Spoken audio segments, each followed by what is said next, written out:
Di sini saya akan memperkenalkan 4 rekan saya. Yang pertama ada Nora Septiani, yang kedua ada Nancy Octavia, yang ketiga ada Wika Widiawati, dan terakhir ada Delvia Rahmanova.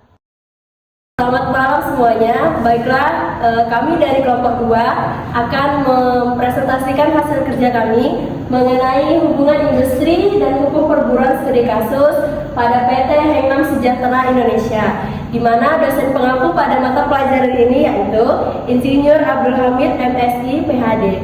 Baiklah, untuk tidak memperpanjang waktu, langsung saja kita masuk kepada materi pertama yang akan dibacakan oleh rekan saya. Kepada Naura, dipersilahkan.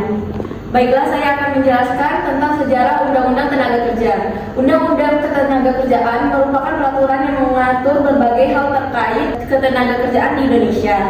Undang-Undang Ketenagakerjaan yang kini berlaku adalah Undang-Undang Nomor 13 Tahun 2008 tentang Ketenagakerjaan, Undang-Undang 13/2003, di mana peraturan ini memuat landasan, asas, dan tujuan pembangunan ketenagakerjaan, perencanaan tenaga kerja, dan informasi ketenagakerjaan, pemberian kesempatan dan perlakuan yang sama bagi tenaga kerja, pembinaan kelembagaan dan sarana hubungan industrial, perlindungan bagi pekerja termasuk hak-hak dasarnya, dan pengawasan ketenagakerjaan. Selanjutnya ada sejarah Undang-Undang Tenaga Kerja.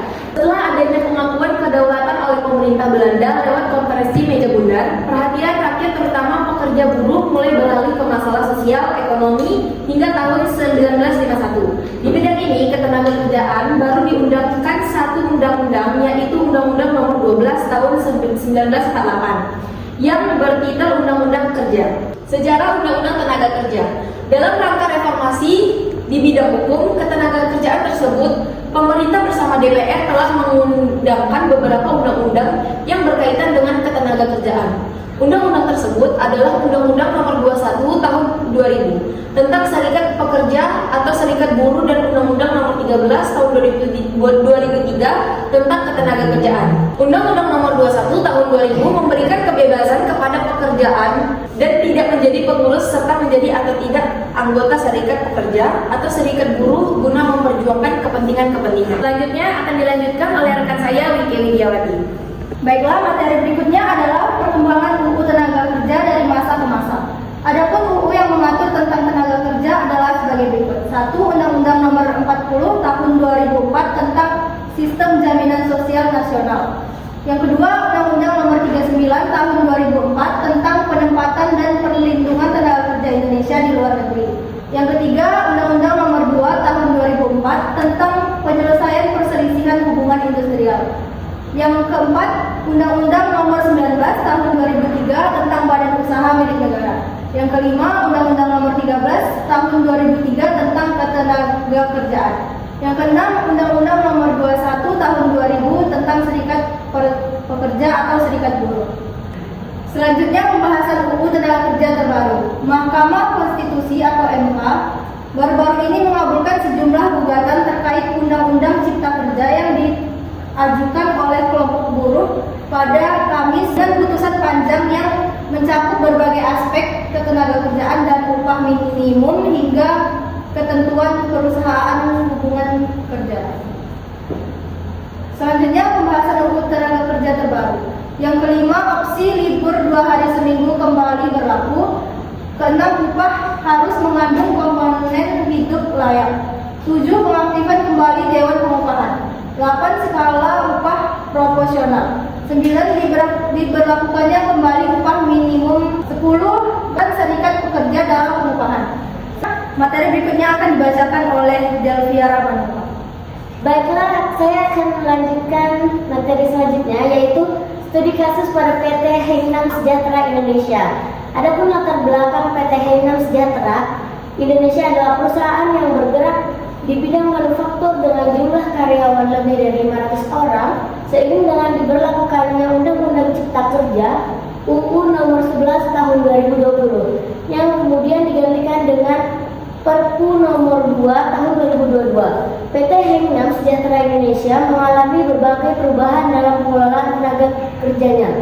Perubahan ini terutama berdampak pada kebijakan internal terkait jam kerja, cuti, serta perlindungan dan kesejahteraan karyawan.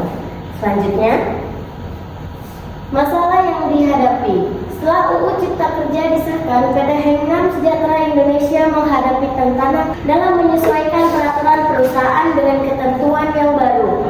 Beberapa poin yang menjadi perhatian adalah jam kerja dan lembur, cuti dan hari libur, hak karyawan wanita.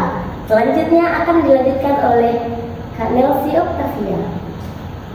Baiklah, saya akan melanjutkan pembahasan. Selanjutnya, perlindungan bagi karyawan wanita. Untuk tetap mendukung karyawan wanita, perusahaan memutuskan untuk mempertahankan kebijakan cuti, haid, dan cuti melahirkan, serta memberikan fasilitas ruang menyusui bagi ibu bekerja, meskipun tidak lagi mewajibkan oleh undang-undang. Selanjutnya, hasil penelitian, dengan penyesuaian ini, PT Hengam Sejahtera Indonesia berhasil meningkatkan kepuasan karyawan sebesar 15% dalam survei internal yang dilakukan setelah penerapan kebijakan baru. Pemaparan materi Ulang dari sekian. Sekian pemaparan materi dari kelompok 2. Sekian pemaparan dari kelompok 2. Setelah ini kami berikan kepada moderator. Terima kasih. Teman-teman, cukup sekian pemaparan materi yang telah dibacakan. Adapun kesimpulannya yaitu studi kasus PT Hengam Sejahtera Indonesia menunjukkan bahwa meskipun UU Cipta Kerja memberikan fleksibilitas bagi perusahaan, penting bagi manajemen untuk tetap memperhatikan kesejahteraan karyawan agar tidak kehilangan loyalitas dan produktivitas. Implementasi yang tepat disertai komunikasi yang transparan dapat membantu perusahaan menavigasi perubahan regulasi tanpa mengorbankan kesejahteraan tenaga kerjanya. Baiklah, cukup sekian dari presentasi kami pada hari ini.